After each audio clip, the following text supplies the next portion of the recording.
Good morning, our people. We are here once again to converse with you, discuss, talk about things that will, at the end of the day, make our lives better. That's all this is all about. We are not here for to be the face of your pain or whatever.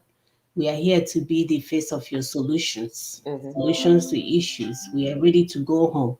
We want more for our people.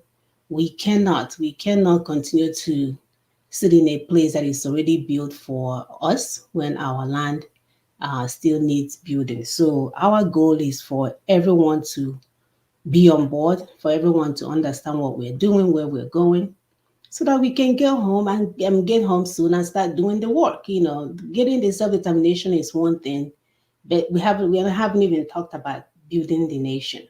So you can see that we are running out of time. We are desperate. We're not getting any younger. Don't let this picture that you're seeing online deceive you. And when you get up in the morning, your bone lets you know that you're not young. You can't Mm-hmm. spring out of the bed anymore. Yeah. So time is of essence. And we are hoping that today the show will be impactful. It will be life changing. Oh, and again, once again, we are looking for change agents or ambassadors of change. We need people to come on board and want more. And that's what this entails. Do that spirit of wanting more, wanting a change, hunger for change. If you are one of those things, then you're a change agent. Come on board so we can get this work done and get to our destination. My name is Monachim Saga, and today is January 22nd of 2022. And I will allow my sister to introduce herself. Thank you very much, Miss Mona. Thank you, our viewers. Once again, we say please help us to share, subscribe, like. Those on YouTube, there's a bell there, and hit it so that when a new video is uploaded, you will be the first to be notified. We're a team in this work. Like my sister said, we're ambassadors of change. We're here to change things. We are not ready to accept the status quo. Mm-mm. We want things to be done differently, and we believe that we can do it. So please be part of us. Encourage others to join so that we can move forward. My name once again is Dr. A.P. Simon Okube. I live in Lexington, Kentucky. Food for thought as we proceed. The consequences of lies and dishonesty are not only that they break down and create new social networks, they also produce fraudsters. Hmm. They ruin workplace and business relationships. They make other people to be more creative and influence them on how to tell lie more often. They cause anxiety because truth is easier to remember. You see, with time, everyone becomes dishonest, including elders that should know better. At the end of the day, the entire society is ruined to the extent that people are unable to differentiate truth from lies. According to recent literature reviews, dishonesty and constant lying increase stress hormones Hmm. and can lead to a lot of negative health outcomes, including high blood pressure and other heart and vascular complications. Please, my people, welcome to this platform that teaches you and upholds truth and encourages honesty in every human endeavor. Because you know what? Anything built on lies will collapse like pack of cards. Thank you very much. My dear, you can say that again. Anything built on lies will collapse like pack of cards, and it's not doing you any favor. How can group of people that want to get to a destination fast be playing with lies? Does that even make sense? No, it does not. So come on board, be a change agent. Let's start all over. Let's do this thing the right way. We have wasted enormous time doing the wrong thing, lying to ourselves, photoshopping, pretending, shouting, crying, even praying 7 times a day and and fasting during the week and all kinds of stuff, and nothing works. So time has come for us to do the right thing, and it's not that hard. It's not that hard. So all you have to do is to come up and be part of us, and we're going faster. So help us to share. As you can see, so it looks like something is blocking something. Like I keep saying, between my husband and children, at least 6 people should be on here, but he's saying four. So I don't know who is blocking, if it's Facebook or if it's what is it called? If it's Facebook or it's YouTube. I don't know who is blocking or what. But anyway, help us to share today's show. Okay. Okay, give me 1 minute just to share real quick and then we'll come back in.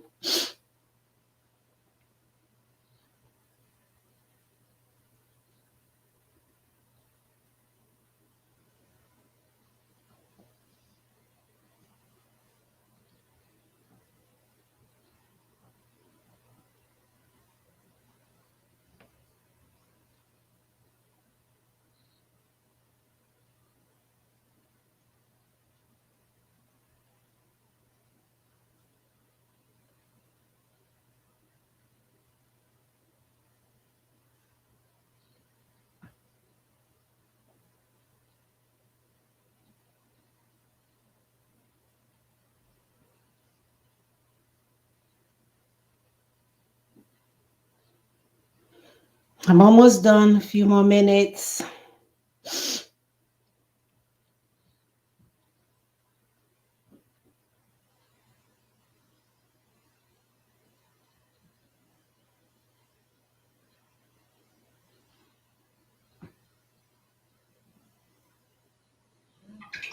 All right, so I will go ahead and start and then we'll see how that goes.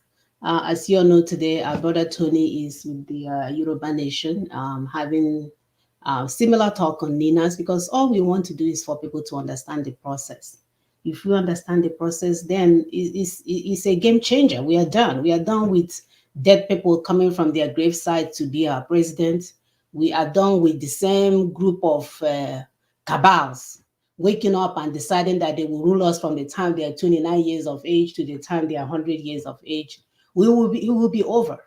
And it's also even heartbreaking to watch our young ones continue to be part of the campaign group for these people that we know uh, evidence is there that they have held us hostage. And our people are so confused about what is doing them, like my sister is will always say, that they are there actually campaigning, sharing cards, charge cards, and what's not for these politicians. And I think it's only stemming from the fact that we don't know what we need. We don't know what it takes. And that's where the education comes in. So we're here every Saturday to educate our people on what is needed to stop this recklessness, to stop this political recklessness that we know will never take us anywhere, but instead it will renew our enslavement with the failed defunct federation called Nigeria. So that goes well with our topic today that says stop this political recklessness and embrace the NINA's proposition for good governance. Does this it's a no-brainer. If this thing is done, what it will do is to take power away from the criminals in charge right now and put it in the hands of people that we will elect to lead us, because we do need leaders. Somebody will have to lead. But it's not this group of wolves that we know for sure don't care about us. So, what is governance? Governance is the existence of economic, political, and administrative authority to manage a country's affairs at all levels. It comprises the mechanism or mechanisms, processes, and institutions through which citizens and groups articulate their interests, exercise their legal rights, meet their obligation, and mediate their differences. And then on the other hand, when you look at good governance, it's an approach to government that is committed to creating a system founded in justice and peace that protects individual human rights and civil liberties. The United Nations even understood the importance of this good governance, and they identified 8 factors that can be used as a measure. The first one is participation, right? So there are 8 of them. So the first one is participation, which requires that all groups, particularly those that are most vulnerable, have direct representative access to the system of government. We know in the defunct federation that we do not have that. The second one is the rule of law, which is exemplified by impartial legal systems that protect human rights and civil liberties of all citizens, particularly minorities. This is indicated by the independent judicial branch and a police force free from corruption. Mhm. We know we don't have that in the defunct federation. And then the third one is transparency, meaning that the citizens understand and have access to the means and manner in which decisions are made. Ooh, we have never experienced that, especially if they are directly affected by such decisions. That's why you have the likes of Tinubu, the criminal in charge, coming out to be our president. This information must be provided in an understandable and accessible format, typically translated through the media. We know what our media house is doing. They are busy serving our slave masters. The fourth one is responsiveness, which means simply involves the institution response to their stakeholders within a reasonable time or frame. Nobody listens to us, even when our children came out to demonstrate for things that are not going well in our land, they were killed. And then we are looking at the fifth one, which says consensus oriented. That one is demonstrated by an agenda that seeks to mediate between many different needs, perspective, and expectation of a diverse citizenry. Decisions needs to be made in a manner that reflects a deep understanding of the historical, cultural, and social context of the community. We have never experienced any of this.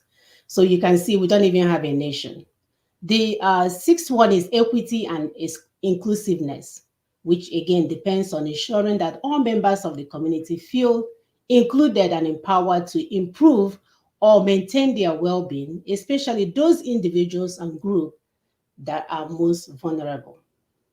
That's not for us.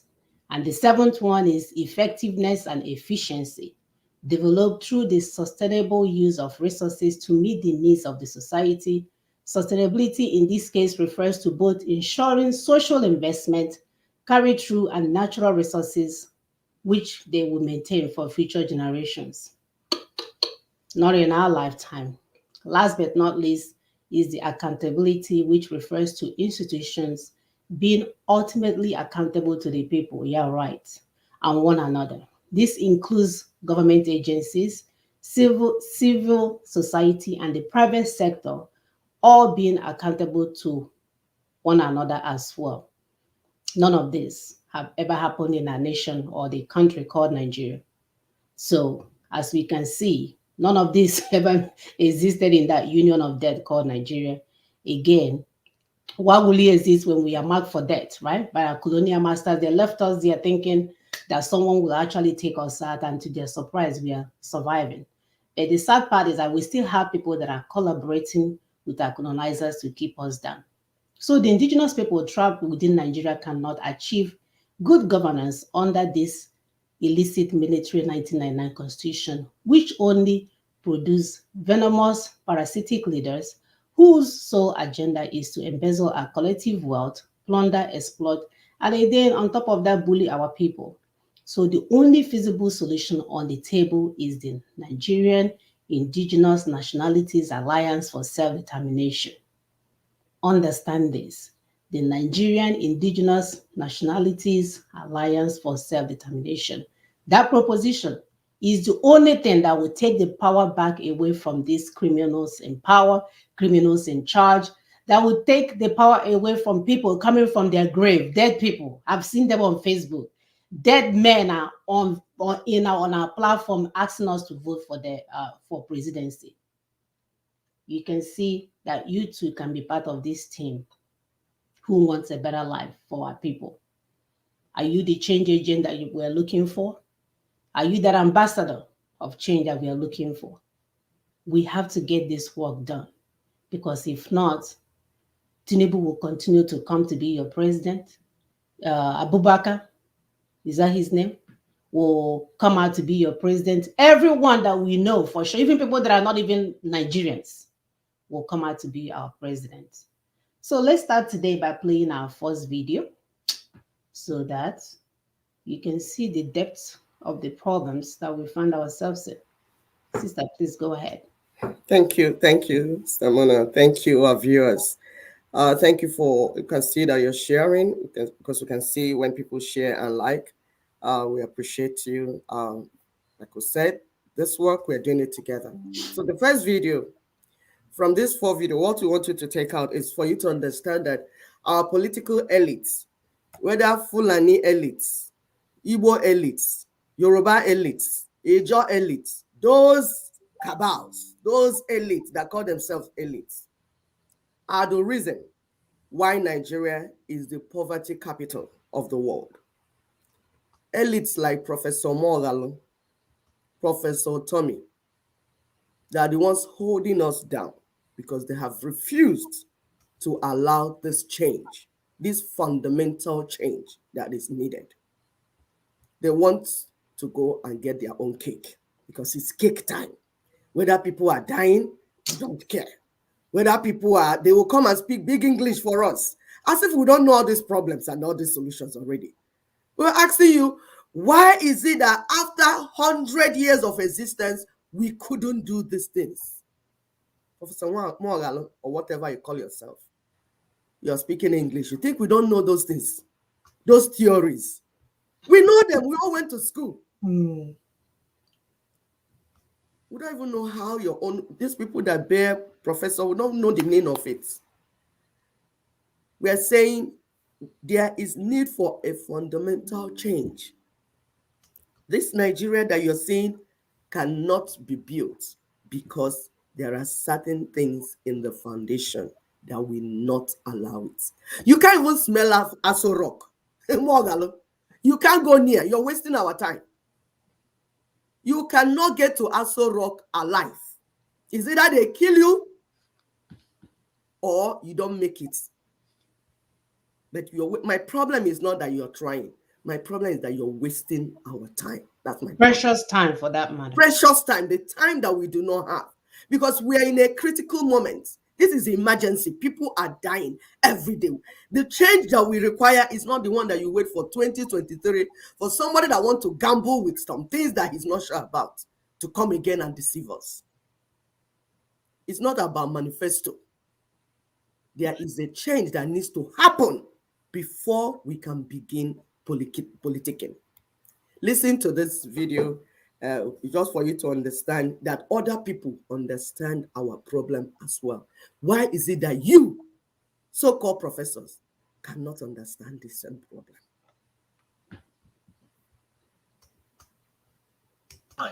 And African countries became more and more divided with each election in the 1960s and 70s. So now groups of people were not only divided based on ethnicity, but also separated politically based on where they were born. From the perspective of a politician, this made perfect sense. If you want to win votes, appeal to certain ethnic groups. But from the perspective of the country as a whole, it made the country more difficult to govern over time. And if a candidate decided to appeal to the whole country instead of specific ethnic groups, then they would lose elections. And so, through a natural process, African nations tended to become more divided after independence, all thanks to the social and political systems left behind by their former colonizers. A prominent example of where this went horribly wrong was Rwanda, with the Rwandan genocide, where over 500,000 members of the Tutsi ethnic group were massacred along with many other crimes against humanity. Once a party got into power, they would try to keep the power for themselves. Many Africans saw democracy as nothing more than a mess of infighting, with opposition parties abusing their power to hinder the greater national interest. Therefore, a single-party system was created in many African nations in the years following independence by crushing the opposition. And in countries with hundreds of different cultures and languages, it makes sense that you wouldn't want to deal with all of them vying for power. By the 1980s, the elites had taken full control over the political system in most African countries. And so, very little changed after independence, with European elites replaced with African elites. And those new elites were concerned that they would be overthrown in a coup. So, how were they going to keep themselves in power? Well, by taking the money intended for economic development and handing them out as salaries to powerful government officials to keep them happy enough that they wouldn't start a rebellion. But whereas colonies had oversight from their European government, who would fire anyone getting too corrupt, the new leaders had no such oversight. And to show just how incompetent some of these governments are, in the Central African Republic, the government didn't even keep proper records of financial transactions. By 1964, Senegal spent 47% of the government budget on the elites, 58% in Ivory Coast, and 65% in Dahomey, now called Benin. And if outsiders wanted access to African resources, all they had to do was bribe government officials to get access. And so African governments and companies started paying money to the African elites to gain access to the resources rich nations needed to run their own economies. As a result, the elites became richer, while the poor became even poorer. So, if you're an oil company, all you have to do is bribe government officials and you can extract all the oil that you want. The elites would get a portion of the profits, while the people would see no benefits from resources taken from their own country. This is a system which is still active in many parts of Africa to this day. And if you're a country or company who does not want to give money to corrupt politicians, then there will always be somebody else who is willing to pay. As a result, anyone who thinks morality is more important than those resources will always be outcompeted by the ones who are willing to pay the bribe. Thus, you create a system where world leaders who are willing to pay those bribes will always have an advantage over those who won't pay bribes. And over time, bribes had become the norm in Africa. The Africans were not stupid, of course, and saw what was happening. They would often protest or even start rebellions to stop their own exploitation. But in the 1960s, African countries did not have a strong enough military to keep the peace. So, who did they call upon to restore order? Well, their Colonial former masters. colonizers. The French and British in particular suppressed rebellions and protests across Africa in exchange for greater access to African resources.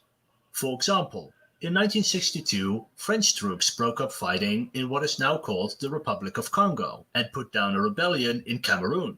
The British meanwhile suppressed mutinies in Kenya and Tanzania. By 1965, these military interventions became common across Africa, from Algeria to Congo, Benin, the Central African Republic, Upper Volta, Ghana, Nigeria, Ethiopia, all independent countries, and all had European troops stationed there to secure European access to African resources. African nations experienced around 40 successful coups within the first 2 decades after independence, and so Africa gained a reputation for being a very unstable country. So unstable, in fact, that almost nobody wanted to invest in Africa anymore except for their resources. And this highlights another issue. People think of Africa as a single entity, a continent filled with poverty and war. So when someone hears about, for example, Boko Haram in Nigeria, it is often grouped with the rest of Africa as just being another war in a continent filled with war. Yet what most people don't realize is that the area in which they operate is over 1,000 kilometers away from Nigeria's economic centers and has almost no effect on business. They are further away than Amsterdam is from Warsaw. But companies will still refuse to do business in Africa because of this belief. And this creates a cycle. People group Africa together as a poor continent, resulting in less business, which results in Africa staying in poverty. It is for this reason that throughout this video I have used the words most, almost all, or few quite a lot to show that Africa is a diverse area and simply cannot be grouped together in most cases due to this diversity in peoples, landscapes, and cultures. Despite all these issues, some things did improve in Africa. By the 1980s, African politics started to stabilize with fewer coups. All right, so we'll continue this video. Let's just go ahead and add some more information to this. Sister, go ahead. Let me find the So, video. my people, we're saying that even people that are not Africans are following what is going on in Africa and African nations, because these things are not hidden. And that's why we cannot understand why people that call themselves professors cannot grab this information.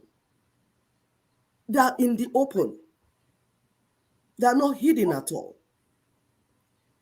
And in summary, we are saying that the colonial structures in Africa must be dismantled, and in Nigeria specifically, must be dismantled for us to move forward.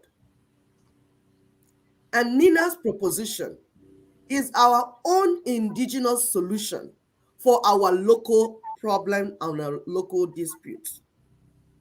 Those that remember the Ahara proposition during the Biafran War, we wanted to solve our internal problems because we knew our problems. We knew that having lost the federation, that at least because of how we are very diverse. We are diverse nations, cultures, so many things that we will need a confederation. And that was what that proposition was about.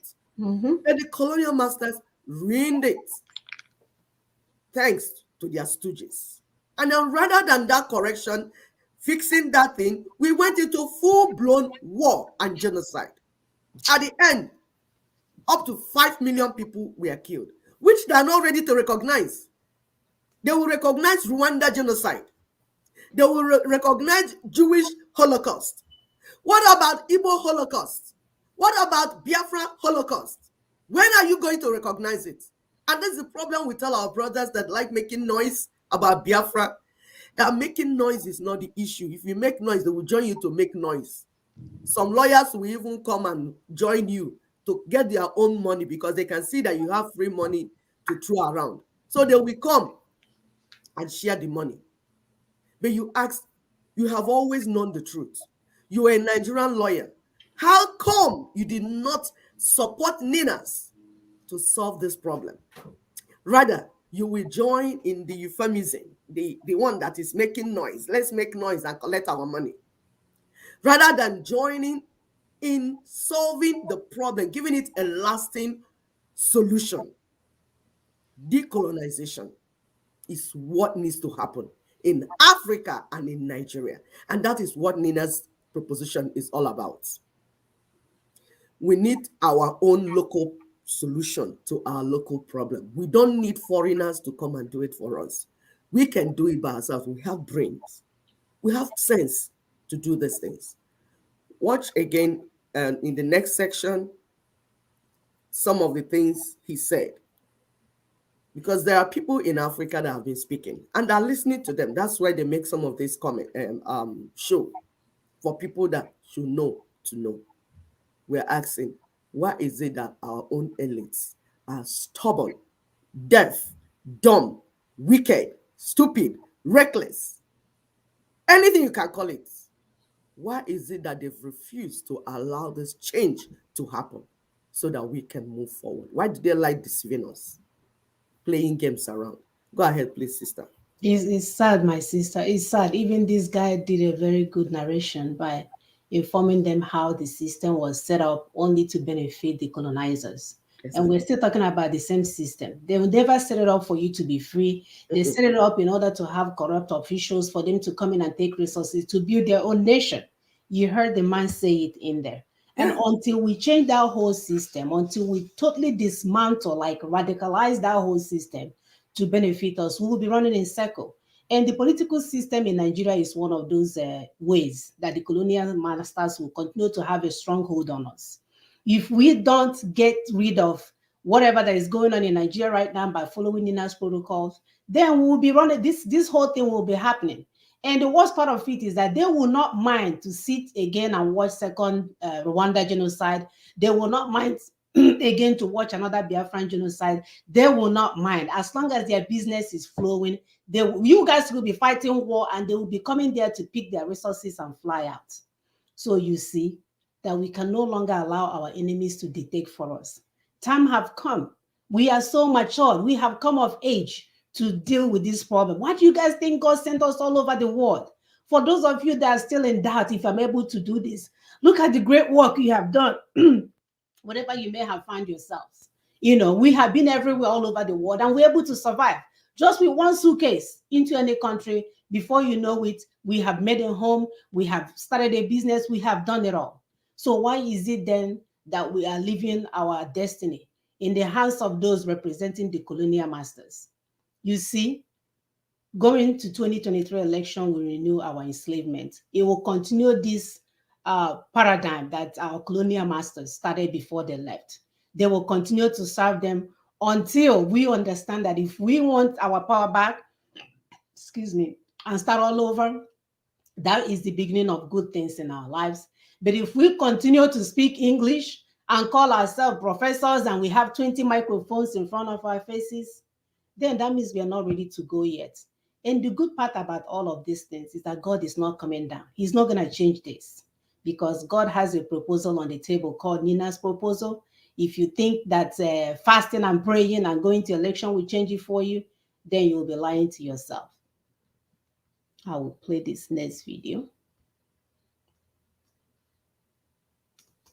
These policies primarily focused on using the strength of Africans themselves, rather than by having policies enforced upon them by the outside world.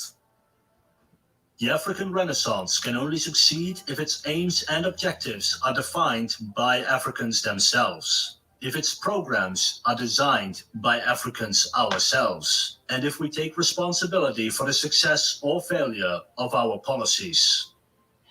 African countries started to work together more through institutions like the African Union by reducing trade barriers to make trade between African countries easier. That's what you think. Investing in stable governments to make sure that you didn't have to worry about a civil war right across your border. And by creating various agencies to cultivate African talents. And these trends have had an effect in the last 3 decades, with some African countries now being the fastest growing economies in the world. And so we arrive in the 21st century, where history is too recent to make any real historical analyses. However, there are some trends worth noting. Africa is still facing many issues. They are the least prepared for climate change, while probably suffering the most under it. A third of all children are malnourished. A third of children don't finish high school. Extremists find it easy to recruit the vast amounts of poor, unemployed young people. Pandemics are common across the continent, with COVID being just one among many, and the economic development of Africa is limited to certain countries. African countries are looking at the economic successes of East Asian countries and are adapting those policies for their own countries. This is resulting in factories, agricultural centers, and tech centers being opened across agricultural centers owned by other countries, right? And that's what we have to, when our brother earlier said that we have to have aims and objectives that is developed by Africans, run by Africans, shared by Africans. If not, these people will continue to misconstrue information. Yes, there are businesses in the land, but how many of them are owned by the indigenous peoples? The businesses that we see there are the Indians producing mass phone for their own country. We see Chinese building our airport or railroad, speak even with Chinese translation on it. So is that really the development that we want? And we have civil engineers. We have civil engineers. And then we are taking billions and billions of loans that we know very soon that China will now colonize us the second way around. So you see that we don't have time to waste. You see that we cannot continue to play with the political thoughts that call themselves our leaders anymore. You can see that we cannot allow another round of 2023 election to commence upon us because we know what that means. It's another group of people that will come like President Bubu to collect billions of dollars to repair his toilets, billions of dollars for his son to marry a wife and him becoming whatever they made him. We're talking about billions and billions of dollars that our children, they will never have any way to pay it, because right now our educational status in terms of our children graduating from school is very low. So how are we going to compete with people that are already up here when we are way, way down here? Then we are piling ourselves on top of that, debts on top of our head, on top of, you see that we are not going anywhere. So No. any more election of 2023 will just, it will just do us under, period. There's no other way to do it. It will literally do us under. And that's why we are desperate for people to understand this NINA's proposal. And don't let that rise. Don't let the fakeness of whatever they're doing around there deceive you. That if we can change all of this, and there's nothing the world can do, they're waiting for us to change it. Exactly. They're waiting for us to change it. Go ahead, sister. And the thing is that when our population was small, we could manage these few crumbs from colonial masters and their stooges. But you know what? Now we are over 200 million. So we can't manage these crumbs anymore. And that's why you see more trouble. So it's either we kill and eat ourselves, because when we don't have anything to eat, we start killing and eating ourselves now. So it's either we kill and eat ourselves, or we kill and eat the politicians. Somebody has to be eaten. And this is why we are telling their politicians, soon the people will start eating you. You see, they're eating themselves right now. Don't think that your high walls will protect you. Kinsley Morgan, Pato Tommy. Your high walls will not protect you. Leaving your children abroad will not protect you. The people are eating themselves right now. Go and see what is happening in the land. Soon they will start eating you politicians, because they will understand this thing, that you are the ones holding them down. So they will start cutting you and eating you, using you for barbecue. Embrace NINA's proposition. This proposition is very timely. It's a local solution for local crisis. Government of Nigerians, for Nigerians. It is not by Nigerians, not government of Fulanese and Britain over Nigerians. When it's voting time, they will say the South is minority. And then our people in the South will start going to the North and call them their kingmakers. Try. When it's time for federal allocation of resources, they will say South is minority and North will get the lion's share. When it's time for generation and contribution of wealth into the federal purse, North will bring little to the table, while South will carry the entire burden. This is a case of monkey they walk, baboon they chop. The kingmakers, who always choose leaders over us, should get ready to generate resources, because music is about to change. When you see this video, these are the real youths, not Sherima Shetima or Sherima Yerima or Yerima Shetima, whatever he's calling himself, that is 70 years and saying he's a youth. These are the youths from the North. So that for you to understand that it's not this thing that are painting through media that will help us. It's not the fake rice and granite pyramid that will save them this time around. There's hunger in the land. People should get ready, because that sand that you're putting inside bag and putting on top of that wood and say is rice pyramid, very soon the people that did not get the rice will eat you, starting from Bubu to Tifunibu to Osibanjo, to all of you that have refused to allow the people to move forward. They will eat you up.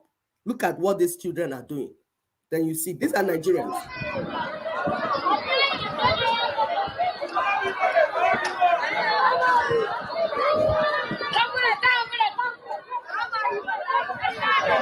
This is Buhari's poster.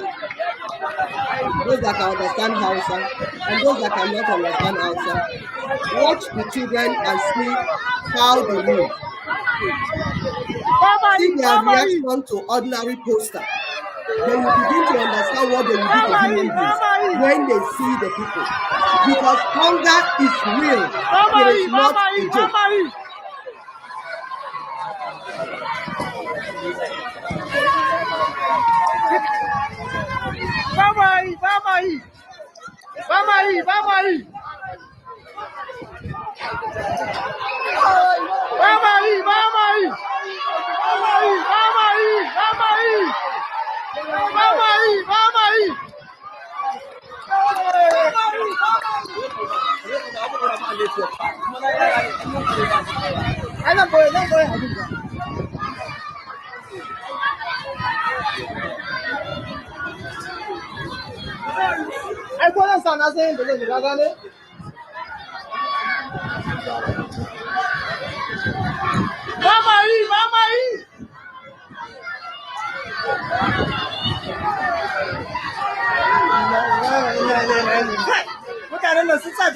My gosh.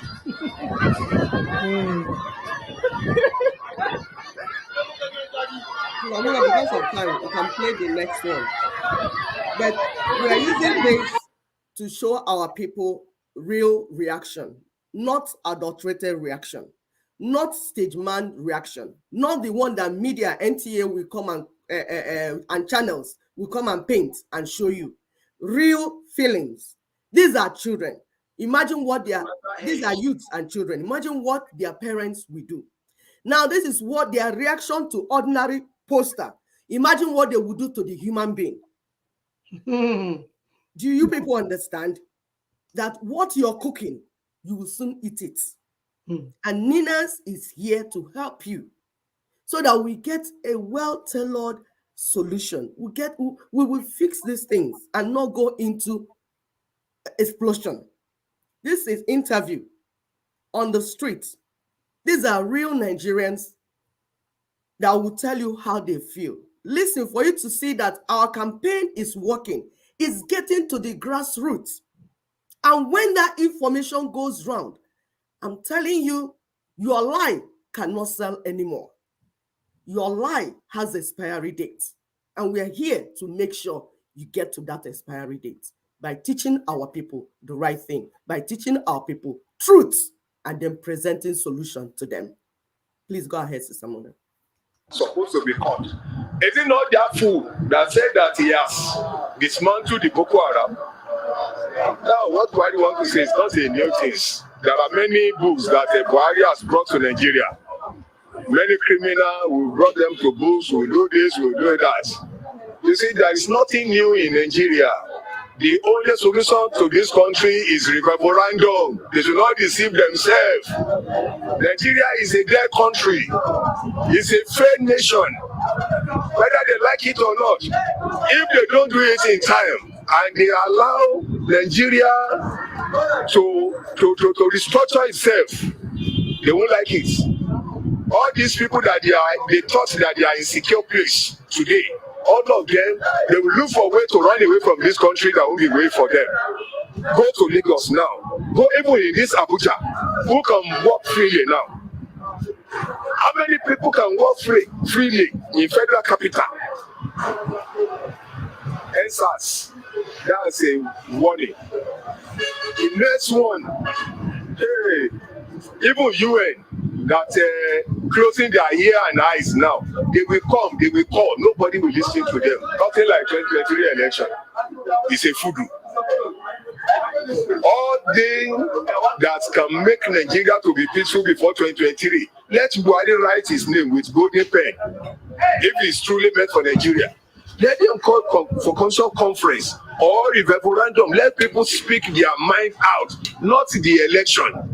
Who want to be an election? Is it the somebody who want to contest? Tinubu, road, Sam robber, killer, want to rule this country. I'm a Yoruba man, but I can never support when it comes to the issue of Nigeria. Somebody like Tinubu is not worth to become a councillor again. Not talk of president. Who are those people? Is Buhari going to support Tinubu, or who is the candidate that we have now? And then if anybody comes without the referendum, there can never be peace in this country, because any country that is injustice, there can never be peace. Nope. Let all the pastor, Adeboye, Kumuyi, all of them pray. Let all the imam come together. There can never be peace in this country, or else there is injustice. That's the truth. Fact. God is not. We cannot continue to fool God. It has been the same old story. Charging and charging and charging. The same old wine in a new bottle.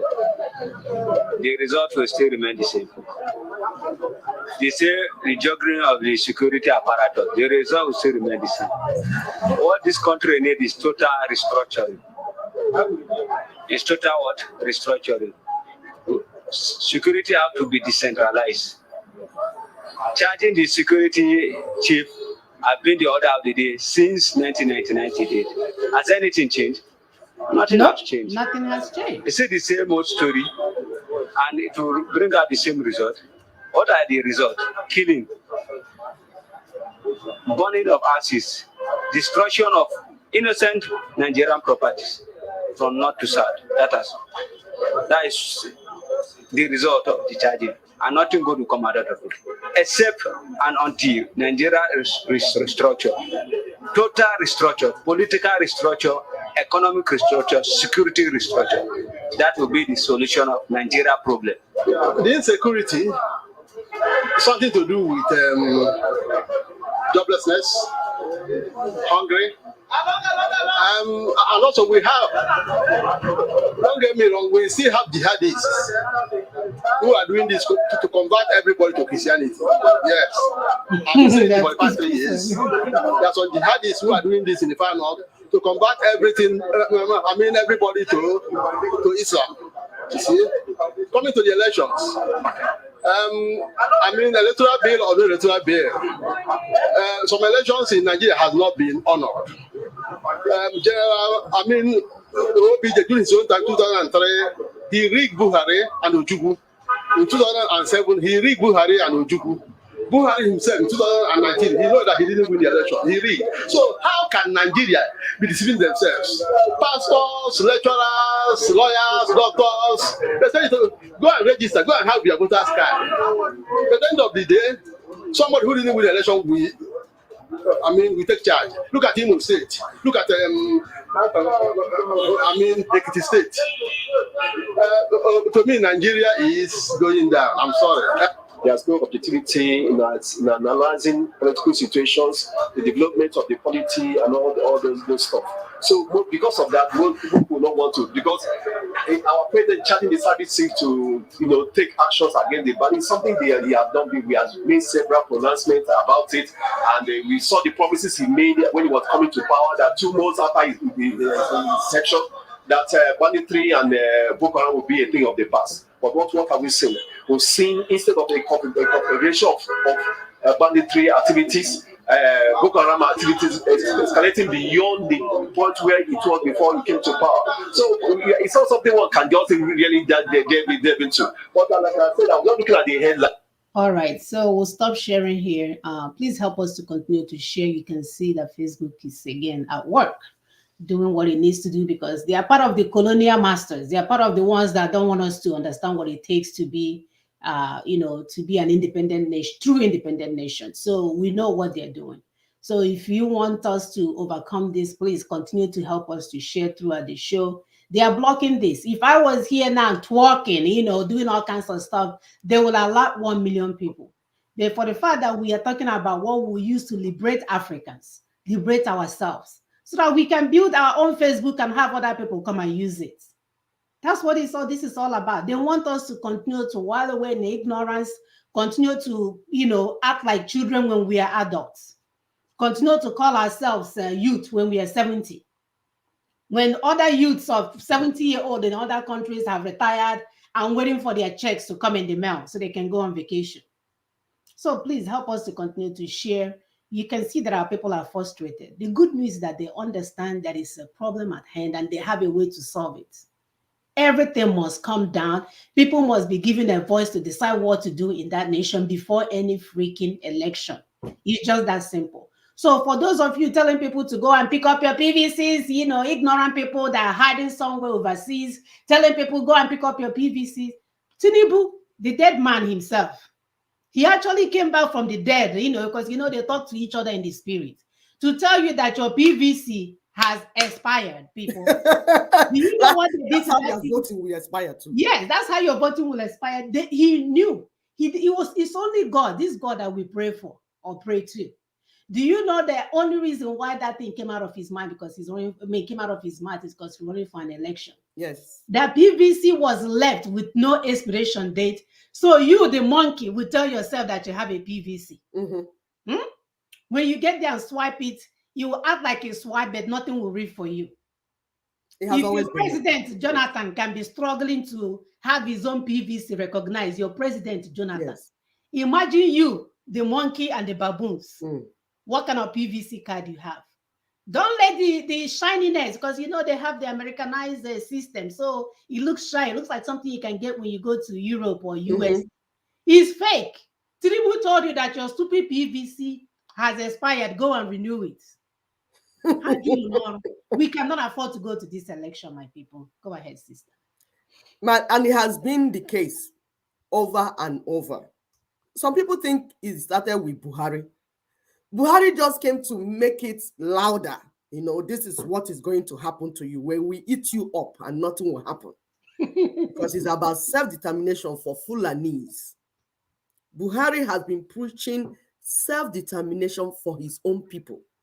The only difference is that for him, you will die for Fulani to take your land. So they need to kill you.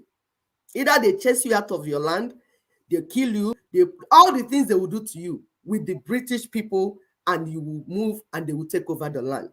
Britain will prefer to have Fulanis on your land because they can get whatever they want to get from Fulani. So they will aid them. But you know what? They cannot do that except you are stupid, except you are gullible and allow them. Mm-hmm. This NINAS proposition did not come out now. It's just that it has been in phases. The first phase is to get the alliance to work before the public will hear. Because if you make it public, they will kill all the people working for the alliance. Do you know that Obasanjo, I heard that Obasanjo in his own time killed a lot of people, up to 100 people, working on this proposition underground, because we told the people that this proposition, Nina's proposition, has been on for about 21 years. People have been working on it with their resources. The real patriots, the people that love the human beings, they have been working on it. And Obasanjo in his own time knew about this proposition. What did he do? He killed the people, closed down banks, just to make sure that this proposition does not see the light of the day. But what happened? Things got worse. Now we have more agitating groups. Now, currently, and more are coming, because the problem needs to be changed, solved. We have told you here that the introduction of Sharia law in 12 northern contiguous states means that the people of that part have left the country. They have left the secular nation that we thought we were building. This current Nigeria is not the nation our forefathers negotiated for. It has been hijacked.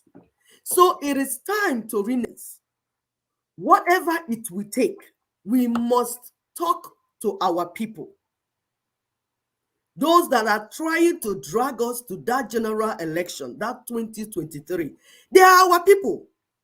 Abaribe is Igbo man. Mogalo is Igbo man. Otomi is Igbo man, or part Otomi, or whatever he calls himself. All these people are from the south. You see, the Fulanis cannot work except they use our own people. So we are saying, talk to your people. Because the blood that will come, the blood shed that will come, you will not imagine it. Whatever it takes, we must talk to our people. The bloodshed that they are avoiding. Because some people say, oh, if we try to push for self-determination, there will be massacre. No, not through NINA's proposition. The massacre that is coming is going to come among the politicians, APC, PDP, and the thugs, you children, you youths that will decide to work for APC and work for PDP. You will be killed. You are the ones that will be killed. It's like when we are warning those that are doing self-determination, doing freedom fighting. We said, if you go this way, Nigeria will send his people and they will kill you. Some of the boys that we have been working for in this project before now, we told you we are with them. Some of them are dead as we speak. They have been killed. A lot of them. A lot of them, we can't even locate them anymore because they failed to listen. We told them there is a process that will ensure them to be alive and see these new nations that we're talking about. They said, no, we want action. We want action. We want to do something. They carried broomstick, cutlass, bottle, broken bottle, and enter inside forest because they want to take action. We told them that's not the type of action that we are talking about in 21st century. But what happened? They got killed. So please, we are pleading with you. Go to your pastors, go to your priests, go to your GOs, go to your traditional rulers. Talk to them, talk to your politicians, because there will be more insecurities. There will be more hunger in the land. Now people are asking us, what can they do? Spread this gospel. That's what you can do. Spread this information. The work has been completed. The proposition is on the table and everything you can think of is in that proposition. Now is your responsibility to go and talk, go and deliver the message to the people to hear. It's not only Buhari. Some people think that when you vote out Buhari, then you will not be okay. The fact is that you can't even vote out Buhari. You tried to vote him out now in 2019. Did you vote him out? You did not vote him out. So whether Buhari is here or is not here, our people, what is happening will continue to happen because it's a bigger plan. Go and deliver this message. It's not only Buhari that knows how to deliver message in a way his enemy will understand. You go to the Igbo Eflefus, those that are begging the North to make them king. Somebody was saying that with time, those people, that when they go and make such statement, before they get back to our land, they will get a response that they never fought for, that they never thought of. Stop jumping up and down. Stop kidnapping our innocent people. Please, there is work to be done. If you can listen to what we are saying, you will understand the work and know where to go.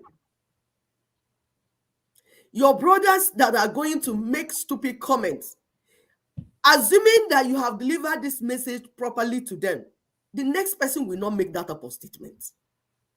Go and ask them, are they not hearing that there's a solution on the table? There are many ways to deliver a message. What is important is that when you deliver the message, the person hears it. There are many ways to deliver a message. We can't be saying things here. You know it. Stop suffering my people. Stop making them to sit at home for 1 week. That's not intelligent. Why are you doing this to them? You're making them to suffer. You're making their lives more miserable. How is sitting at home for my people, how is it going to affect Fulani man that is living in the north? How is it going to affect the Igbo elites that are living, not even living in Biafra land? They are busy living in Abuja and Lagos. See, the proposition is on the table, NINA's proposition. Each block needs to understand it so that they will understand how they can make it happen in their own block. The Yorubas are having a meeting today. They invited Brother Tony to come and speak to them. They are working in their land. The Middle Belt people are working in their land. Our own block, the Lower Niger block, we need to work in our land. Stop making my people to die for nothing. Stop killing my people for nothing. There is work to be done, and you need to understand this proposition so that you understand the work you need to do. Please, this thing we are saying is going to get hotter. The next video that my sister put up here, is for those in diaspora. Those that think that because they are British citizens, American citizens, Chinese citizens, tsunami citizen, where all those countries that they call. Because you are there, you think you are safe. Something is coming for you. Watch this video, that will give you an idea what is ahead. Thank you.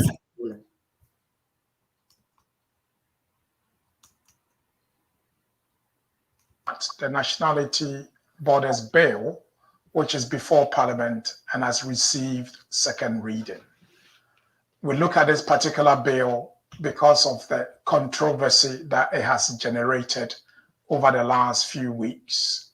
Although we were alerted last year about certain aspects of the bill, particularly Clause 9, some people call it Clause 19, which is very draconian and life-changing for migrants and migrant British citizens in the UK. Clause 9 of the new bill, if passed, will deprive British citizens of their citizenship, and it gives the Secretary of State power not to give them notice of the deprivation. The concern we have is that under the current law, particularly Section 45 of the British Nationality Act of 1981, the Secretary of State has a duty to serve any person who's been deprived of their British citizens.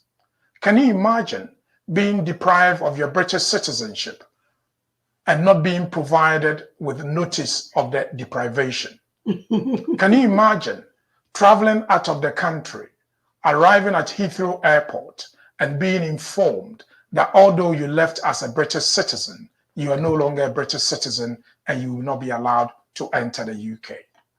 Can you imagine that being a British citizen, suddenly you receive a letter from the driver's license DVLA to inform you your driver's license has been revoked, or that your employment has ceased because your British citizenship has been revoked? It may be that is the first time that you've been informed that your British citizenship has been revoked.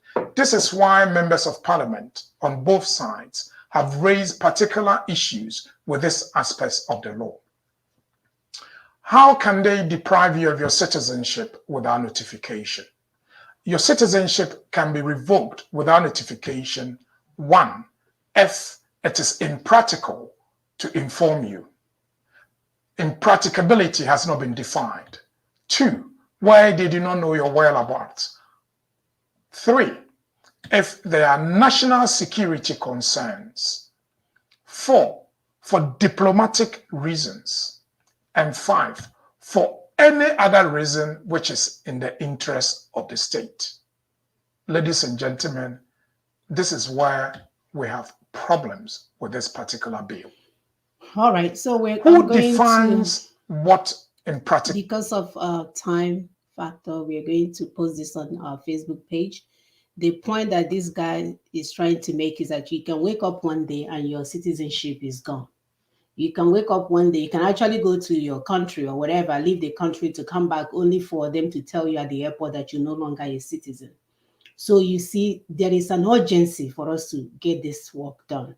You don't know when these people will wake up and do what they're going to do. And on top of that, you don't have government on the other side that will fight for you and say, hey, this is an injustice, or sue the country. They can't even, there's nobody there to defend you.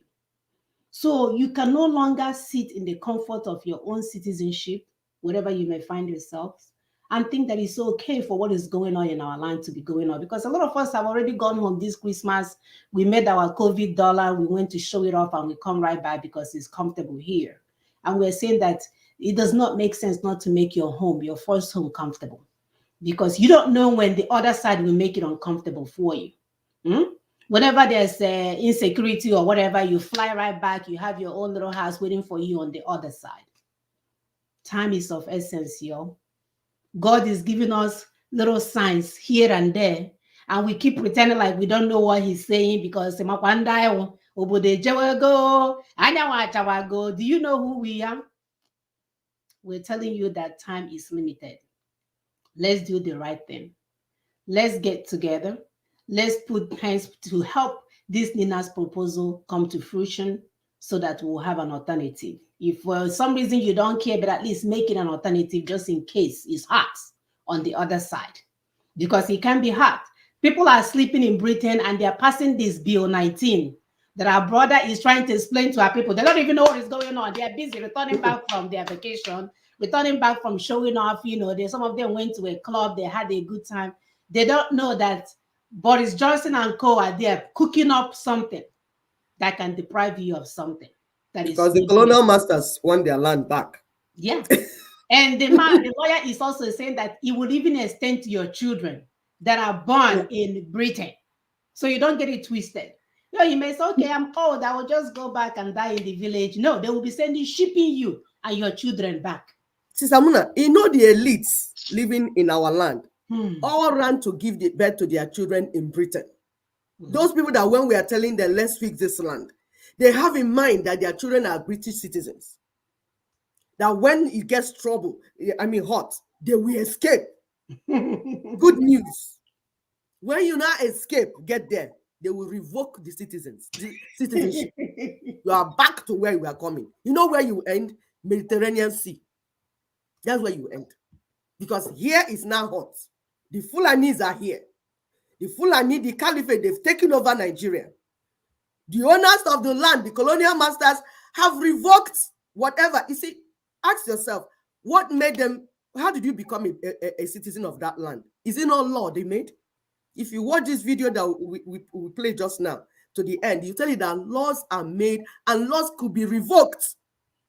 Just one policy, everything is changed. So if you took a law to make you a British citizen, it can only also take a law to unmake you because you're not indigenous. You see why we're telling you that we are indigenous in our land. Come, let's work. Our birthright. Go ahead. No, I say it's our birthright. Exactly. So you and your children cannot run anywhere. Let's fix our land. Is our birthright, like Sister Mona said. That land, we inherited it.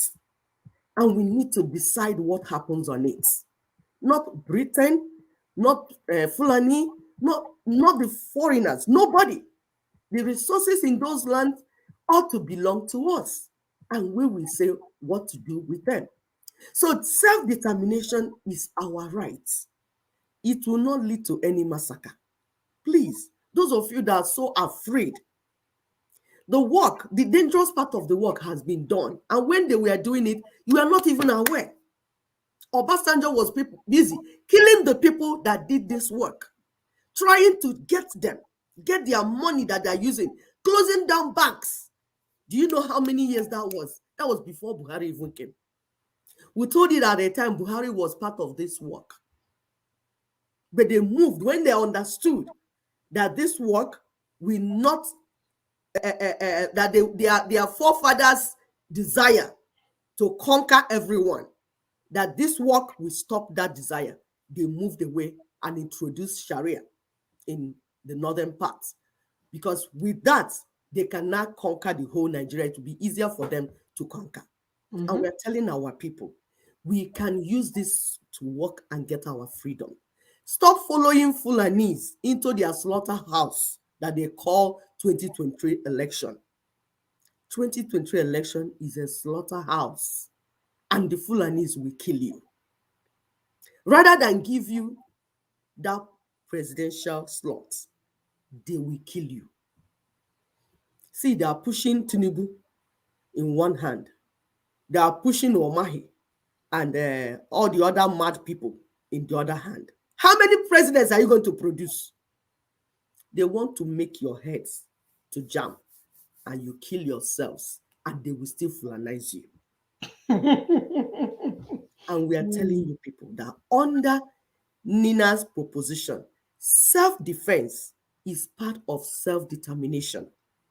Each block, you can make use of NINA's proposition to protect your people. Protection, you are entitled to it. You are entitled to protecting your citizens. Security is part of it. But you have to do it in a right way. There's a process to it. Not carrying machetes and bottles and running inside bush. That is not the security that we are talking about. You need to pay attention to the lessons from NINAS secretariats. You cannot take out Fulanis. You can't take Fulanis out of Nigeria by voting. Their system is already rigged. That system is already rigged. You cannot beat them in their own game. The system is corrupt, is full of deception and manipulation. It is rigged against you, the Southerner. You cannot outplay them. That's what we're telling you. But if you change the system and make this system a level playing ground, then tomorrow your voting will make sense. But as of today, under 1999 Constitution, stop fooling yourself around. Stop fooling around. The system has been rigged against you. You can't outplay them. There's something we want our people to do. Sister Mona, please go ahead. My dear, I'm just here thinking in my head, how can this be so difficult to understand? Is it that our people don't want better, or they are so defeated they don't understand? I mean, what is it that is going on that they don't want to take their power back? You have done something over and over, election over and over again, and nothing changes. And my people are still there, gallivanting about elections. Does that even make sense? And the worst part is that it's the people that call themselves professors. In America, where we are, is the elite that helps the poor. Yeah. Is the elite that speaks on behalf of the poor. Is the elite that will start charity cause. Is the elite that will compel the government to do the right thing. Is the elite. In our own place, is the elite that will make sure that we stay down so they can be up and up and up. All right. What kind of educational system did they receive that is not working for our people, but working for the colonial masters who so-called gave them the education? This is insane. People are tying themselves up in the church. People are lying to themselves about everything. I mean, it's insane. What kind of fakeness is this? No, that's what happens. Everything. That's what happens when people allow lies and deception. The thing is that eventually, the lie and deception will grow to the point that people are unable to differentiate truth from lies. So when you are telling them truth, they don't know anymore, because they have they have lived in deception and manipulation that they can't think for themselves anymore. So they're not able to understand what you're saying. And those that will understand will rather use it and make money. The criminals that say they're doing freedom fighting for you, they will use it and make money, because it's about fame and money making. And we've been telling you, go to your churches, talk to your pastors. This is a pastor. Listen to what he's saying, because this is the only thing we want our pastors to be preaching now. Any pastor that is not preaching what this man is preaching right now, he should close his church down. We don't want those lies anymore. Enough of the lies. Close your shop, because we have told you that those churches are business centers. They are. They are not preaching Christ, and Christ has left those churches. Those churches that you have in Nigeria, because it doesn't make sense that you are preaching the gospel, true gospel, and there's poverty, there's too much poverty, there's too much killing, Christians being killed, no change, life is going from bad to worse. It is not Christ that you're preaching. It is a business center. And we're saying, go to your pastors. You belong to churches. You have been giving them money for years. We told you in the last show. You've been giving them money for years. So you have rights to talk to them. You employ them. You have been paying them, buying cars for them, building houses for them, schools and hospitals, setting up businesses for them. So it is your turn to go and talk to your pastors. Say, we want you to preach what this man is preaching now.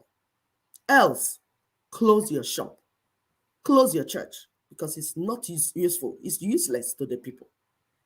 This thing we're saying, we are not joking. With time, people will come to those churches and force them to close down. It's going to get there. Listen to what this pastor is saying. Be able to deliver on God's purposes for this nation. Does he have a purpose for it? Of course. Look at the amount of resources he has put in Nigeria. Look at the resilience of the Nigerian. Look at how Nigerians are succeeding everywhere in the world, whether they left Nigeria 400 years ago or left Nigeria on a plane 50 years ago. They excel. We're at the top of the treasury in the United States. We're at the top of the World Bank. The list is very long in all sciences and in all the arts. So the problem is not Nigerians. It is Nigeria and its constitution. The document upon which we were formed was a few soldiers who put it together and their surrogates. And that's what's supposedly holding us together. The foundation is that document. And if that foundation is faulty, what can the righteous do? We've got to go back to the foundation. The next administration must not access power until we have a veritable constitution that is truly the document of we the people. We the people! You hear what I'm saying to you? Anything else is a fraud. Nigeria is a scam. It's a scam, and it's perpetuated itself too long. It's time to do something about it. No politician has the right to talk to us on this matter unless they believe as we believe. On this matter, Nigeria can do better, she can get better, and she can win. We are suffering in Nigeria in our hundreds of millions, whereas we need not to. We could easily be one of the top 3 countries in the world with the kind of resources we have. And it's about time that we let the international community know that they must be partial. Don't come and tell us that you're protecting democracy. They're protecting democracy. That's what they're protecting. Lying to us. And protecting their resource, their land, they are stealing. Because they are stealing. That's why they are protecting this thing called Nigeria, this crime against humanity. The only reason any white man or any government will protect Nigeria as it is currently constituted is because they want to steal from the people. They want to violate the rights of the people. They want to kill my people and steal the resources from the land. And we're saying we want to take our lands back. We want to take the nations back. And it's going to involve everyone. Because you know what? Everyone was there when it got bad. The church, you were there when politicians started stealing from my people. The political class, you were there. The traditional leaders, you were there. Parents, you were there. And these things happened. So you're going to be part of the solution. It is not what Tony Nadi will do alone. It's not what Daughters of Truth will do alone. It's not what NINAS will do alone. We will work in this together and we will take back our lands and our resources. It's time for you to rise up from where you are and join what we're doing. We don't want unnecessary noise. We don't want stupid noise. We don't want lies and propaganda. You people have tried the ways of lies and propaganda. It did not work for you. You are back in Nigerian courts trying to get freedom.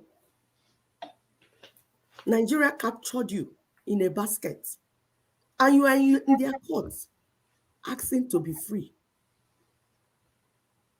because you went the wrong way. Noise making is not the way. Nope, not at all.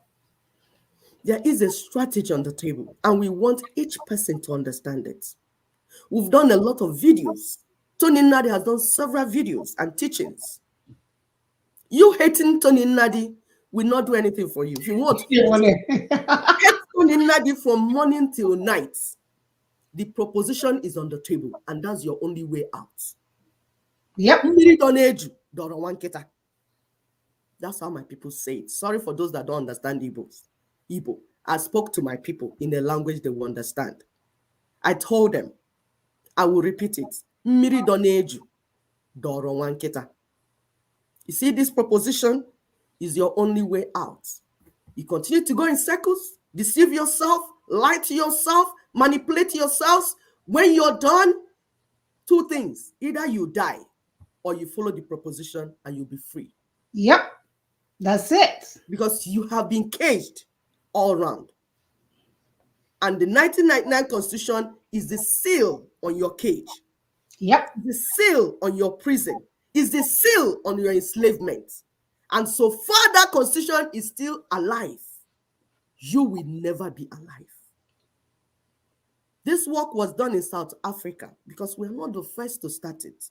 We told you that this thing that NINAS is preaching is an internationally acceptable standard. It's been done elsewhere. They just did it in Chile. Mm-hmm. It was done in South Africa through what you call CODESA. Google it. These are the days of internet. You are not permitted to remain ignorant. You're not permitted to remain stupid. Please stop following lies and propaganda. Listen to what we are telling you as mothers of the land. We are speaking our truth because when lies will kill you, we will say we spoke to you. Some of you are dying. They show us pits where they threw your bodies. And we remember that for 2 years we have warned you as the Adas of the land. We came out here. Every Saturday we warned you. We said this is what is coming. But you remain stubborn. And what did they say about stubborn fly? The stubborn fly that refuses to listen to counsel. We follow the corpse to grave. And we're here again, speaking to you. CODESA in South Africa were the ones that worked out the mechanism and technicalities of transition. Also, they helped to clarify the changeover of political leadership. The interim government managed the transition from the old order to the new order because we told you that the 1999 Constitution is like the apartheid constitution in South Africa. Through NINAS, indigenous peoples will be able to achieve their self-determination. They will be able to get the type of future they want for themselves and their children. Through NINA's proposition, their votes will begin to count. Their wealth will begin to work for them. Their people in exile will return home. Through NINA's proposition, our people will be able to choose their leaders by themselves and hold their leaders accountable. No one will impose all these never-do-well leaders on them. We did this before. In Yoruba land, there's Awolowo's template. Awolowo used that template to create wealth for Yoruba people. In our own side, we have what you call the Aladinma document. We have shared it over and over again. We have our own forefathers. They created that Aladinma document. Go through it so that you understand the plan. Mm-hmm. But you know what? These people have been bullying us. The political class, the wicked, reckless political class, they have been bullying us into silence. Their bullies will not work anymore. These bullies, they have no message for us anymore. It's time for us to engage ourselves. We plead on the foreigners to please stop messing up our discussion. Each time these indigenous peoples want to solve their problem, these foreigners, because they want to steal our resources, will come in and mess it up. But you know what? That thing that you have been doing, that to the extent Nigeria has become a terrorist nation, the terrorism that you're breeding in Nigeria will be exported to Britain and America. So if you people do not allow us to solve this problem, the terrorists coming from the north, the Fulani Caliphate terrorists, will capture our resources and they will use it to destroy Britain, America, and all of you put together. So we plead on foreigners to stop disturbing, stop messing up our discussion. We, the indigenous peoples, want to have a discussion, want to have dialogue on how we're going to move forward or how we want to live in peace. in that land. Stop joining our heads together. Stop jamming our heads together through your political stooges. We don't want all this identity crisis. I'm an Igbo woman. I will negotiate from the point of my being an Igbo woman. Do not call me a tribalistic woman because I said I'm an Igbo woman. Meanwhile, you call yourself a British citizen. What gives you right to call yourself a British citizen and call me a tribalistic woman because I say I'm an Igbo woman? What do you? Stop calling us tribal men and women. We are nations. We are kingdoms. And we don't want to be reduced to tribes. Stop all this identity crisis. I want to speak Igbo language.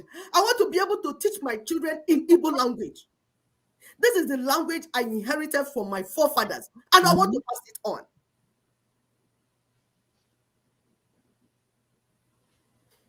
Every nationality in that space, that Nigerian space, is entitled to self-determination. They cannot be referred to as minority anymore.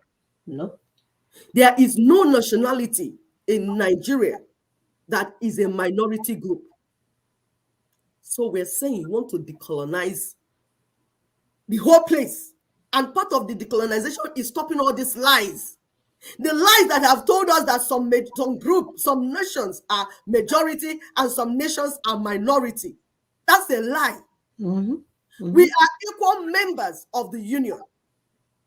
And every ethnic group, every ethnic nationality, every indigenous ethnic nationality deserve and have the right to be autonomous and have the right of self-determination.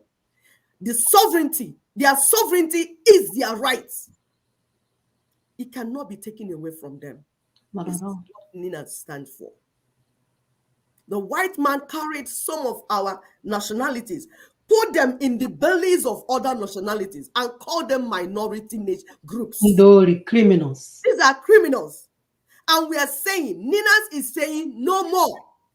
We need to bring them out of those bellies so they can stand. Even if there are 600,000 people, they need to stand as a people.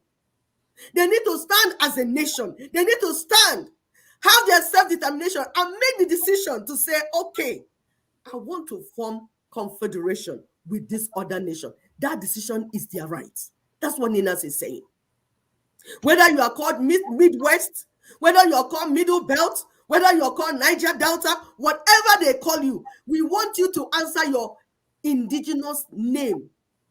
If you are Ijo, you ought to be Ijo Nation. That is who you are. If you are Yoruba, you ought to be Yoruba Nation. If you are Tiv, if you are whatever, you know me, I'm Igbo. I know my own. You should know your own. And we say, when you have gone back, go back to your ancestral lands. Go and organize your people. And then when you have organized your people, there will be referendums. And you, as a people, will say what you want. You will say through the referendum, your voice will be heard. You will say, we want to be part of this nation. We don't want to be part of this nation. We want to form a new nation. This is what we want to do. You will say it. And we're saying, tell your politicians to stop these lies and deception. It is time for self-determination. It is not time for crooked elections. Stop this. And we're going to have transitional government. The transitional government will have the framework, have timeline. It's not transitional government forever. If it's 6 months, if it's 1 year, if it's 2 years, these things have done before. They have been done in the other countries before. Mm-hmm. White people have done it. Why can't we do it? Mm-hmm. The transitional government will have a mandate, and they will move us from point A to point B. They will supervise referendums. UN will supervise it. All these people that like sending observers to fraudulent elections, stop it. Yep. The voting we want is to vote for our lives, vote for our freedom, vote to be alive. We need referendums, and we have a process for it. All we are saying is, please listen to NINAS. Join NINAS movement. No matter what your group is, we are not saying stop meeting with your boys that you're drinking and having fun with. We are saying, in addition to that, come in to understand the NINAS movement, NINAS proposition, understand what you're supposed to do in it so that we can get home fast. And then after that, politicking can begin. You can now know who to vote. Your vote will count after that. You will decide what to do with your resources. It will be no more monkey they walk, baboon they chop. Your children will be alive. That's the only time your life will be, your existence will be meaningful. Go ahead, please, Sister Mona. My dear, you have said it all. It's a no-brainer. This is up to you guys. So when we say to stop the political recklessness and embrace Nina's propositions, we are not kidding. This is what it's all about. And we are only where we are right now because we don't understand the process. I truly believe that if the market woman in Aba market understand what Nina stands for, we are going home. Okay, Zikbazu cannot tell you that, are you the one that asked me to be the flyover? Do you even have a car to fly the over? My goodness gracious, in 2021, we have received so much insult with stooges parading as our representatives, only because we are lacking knowledge. And that's what we come here to do every Saturday, to enlighten our people. For those of you that don't want to read the NINA's proposals, at least you can hear what it is on this show. That's what this whole thing is all about. So when we say to help us to share, it's just for people to understand so that when Okezi Bazu is speaking, you will know that his days are numbered, that he's not representing us. None of them is representing us. We don't know. So we will call him on radio station to come and tell us, do you even have a bicycle to climb over the main road? He told people that you can use miracle. People will use hot water that's supposed to be used for chicken and pour it on the main road, and that's how the main road will melt. Can you imagine? It's a no-brainer, my people. God has given us our freedom. We are the ones playing with it and running in circles. Come on board, understand Nina's proposal, and we'll be home. We'll be scot-free. And then we can begin the nation building. That's another thing that drives me crazy. It's like someone who is going to school, you're going to school, you haven't even begun work yet. Going to school is to get the certificate so you can start the work. So what we're doing now is to get the certificate so that the work will begin. You see, we have no time. Before we know it now, it will be April of 2022. And then it will leave us 1 year for the election. And we're saying people must close shop. Our churches must begin to preach about our true freedom, not tithing. If you don't tithe, you will die. Somebody was saying if you don't tithe, things will be tight for you. They will even have the audacity to tell you that if you give to the needy, you yourself will become will be in need. Can you imagine? Evil people. These are demons. This desperate They that are if very you give desperate to the because it's needy, business center. my dear. I've told everyone that I gave money last year. I said, don't ever use my money to give to the church. You know what? I'm going to start making them swear that they will never use my money to give to any church. My money should go to the needy. I want to be in need. If that's what it takes to be in need, I'm ready to be in need. Every money, 10%, 20, whatever you need to give should go to the needy down the street. Not for the man that is riding Rolls Royce, not for the man that is flying his jet, not the one that has a whole compound of houses from one end to another, not the one that pays for school fees, 4 years school fees in an instant for their sons, and we cannot afford to even pay for common school in our neighborhood. You see, we cannot continue to support these criminals. No. They have identified themselves. So you can't put this on God. You cannot blame God on this one because they don't want us to have process. Yes. The same process that will work in that place where they're sending their children. That you have to work. You cannot sit at home for 3 days in a week and expect to have an economy that will thrive. You cannot sit at home and expect to receive payment, salary. You cannot sit at home and expect to receive a pension. That we have to have in process. And that's what every one of them is afraid of. The one Nigeria is working for them now. So they will clinch on it real tight to make sure that we don't break it because that is the process. That is their business entity. But if we understand the process, we will break these things down, and monkeys and baboons will go get a job just like anybody else. Yep. If you want to jump from one tree to another, run from the lion, cheetah, leopard, whatever you want to run from to make your money, you run from it. Yep. But you don't get to go and collect money on our behalf and use it to enrich yourselves. No more. So the work has been done, people. Just key into the proposition, stop the recklessness so that we can go home.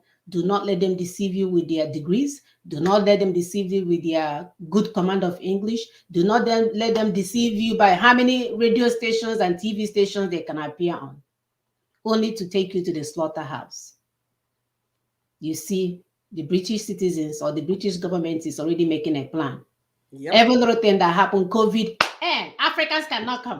Nigerians Exactly. cannot come. This is how they are testing ground with what They are testing ground with it. Yes. And it's coming. You know, once they make up their mind, this is what they want to do, they will eventually do it. It started. By the way, we can take calls right now, right? We can take calls for those that want to call and come in with this discussion before we finish. Right. So anything they make up their mind to do, they don't stop. When they said it was time for slavery, they continued until they colonized our people. When our people said, "Oh, don't buy slaves," they came and enslaved us in our land. Now, the next thing they want to do is that they want to chase you out and force you back into the bad place that they left for you.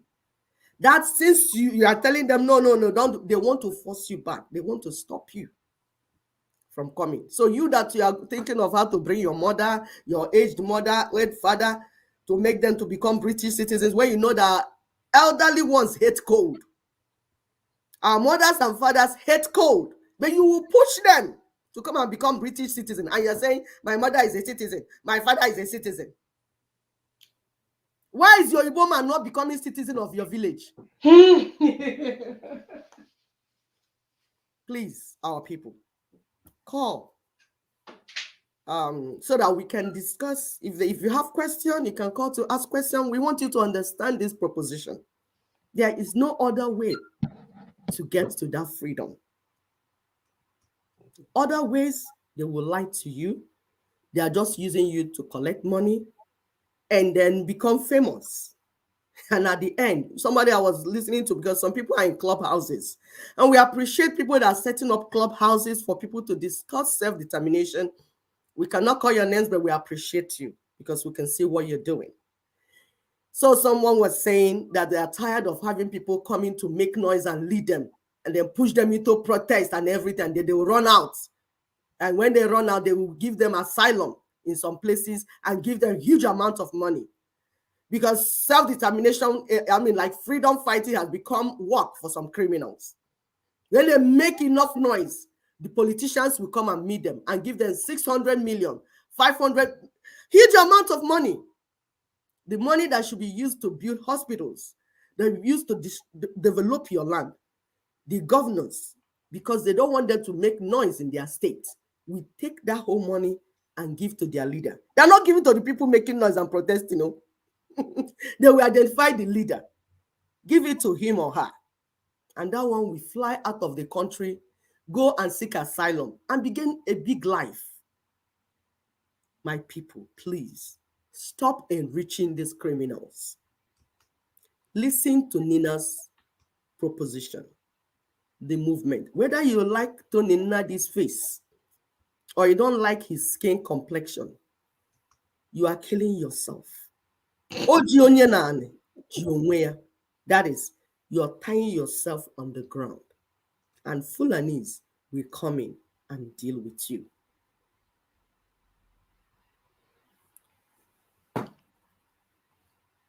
All right. So today's show is produced by us as usual, and it's set up by my wonderful hubby. He does a wonderful work in the background. I don't even know how to pay him for all his job. And you of course, you know how to. I'll say that. Oh, okay. I do know how to pay him. And this show is supported by family members, subscribers, and those wanting more for our people. And we want to always give a special thanks to LNC/NINAS, You can always visit their website, www.ninasvoice.org. That's a good place to start. Our brother's video is there for you to see. And if you feel like his English is too complicated for you, you can tone it down to our page. That's why we try to speak in a language that a lot of us will understand, for most of us. And then, we're on Twitter, YouTube, Instagram, and Facebook. You can see they are doing wonderful things to make sure that this message does not go across. And that's where you come in. We are asking you to do your own fair share by sharing, so that our people in Niger will understand that we want them to have self-determination. People in whatever they might find themselves in TV, everybody is counted for, everybody is taken care of. And that's what a good governance is all about, which we don't have in our current situation. And of course, you can visit our website at www.daughtersoftrue.org. We have a wealth of information on that website. You can see our vision, our mission, and please help us to support this process in any way that you can. We've always emphasized on people using their time, treasure, and their talent. Whatever role you can play, you have a role to play. So don't ever let your situation make you think like, oh, there's nothing I can do. God sent you here on a purpose. So you at least a purpose for your life, not the purpose by Daddy Gio and all these fake criminal gang members. We're talking about there is something you can do. And you can see the change. Once you start doing using your God-given talent to help humanity, I promise you the rewards are endless. The rewards are endless, not the one that the Geo will promise you on Sunday and then he wants you to tithe again on Wednesday for you to get the blessings. We're talking about truly saying that I want to be a change agent. I want to be ambassador of change. I want to be part of this process. We have our volunteer forms. We have our members form. Sign up, contact us so that we can give you more information on how you can take this message to your village members, to your village meetings. We all have village meetings amongst ourselves that we go to once a month or so. Take this good news. Stop lying to yourself that you're in diaspora, that everything is well.